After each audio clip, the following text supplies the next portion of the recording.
आता तुम्ही आर्थिक अडचणीमध्ये असाल हं.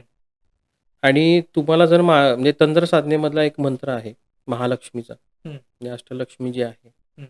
ती दारिद्र्य निवारण करते. हां. अष्टलक्ष्मी देवी स्वरूप आहे. ओम ह्रीं श्रीं क्लीं दारिद्र्य विनाशिने अष्टलक्ष्मी नमः स्वाहा. ओके, ह्या मंत्राची 108 वेळेला तुम्हाला आहुती द्यायची आहे. ओके. मग आहुती देत असताना काय करायचं आहे, की तुम्ही एक छोटासा हवनकुंड करायला पाहिजे हां. आणि तो अग्नी प्रज्वलित करायला पाहिजे, हं, संहिता घेऊन हं. आणि त्याच्यावर तो स्वाहा करायचा आहे. ओके. हा 108 वेळा तुम्ही आहुत्या 30 दिवस जर दिला, तर हं. तुमचे आर्थिक प्रॉब्लेम पूर्णपणे सॉल्व्ह होऊन जातील. ओके. पण मग त्या आहुत्या एक्झॅक्टली कुठल्या वनस्पतीच्या हव्यात असं काय आहे का? वनस्पतीचे असे काही नाहीत. तुम्ही संहिता घ्या, हां, मार्केटमधून संहिता मिळतात. हां.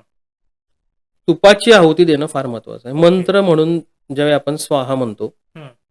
ते 108 वेळा स्वाहा म्हटलं पाहिजे. फक्त ह्या 30 दिवसाच्या कालावधीमध्ये ओके. तुम्ही नॉन-व्हेज नाही खाल्लं पाहिजे. तरच ते काम करणार, अन्यथा करणार नाही.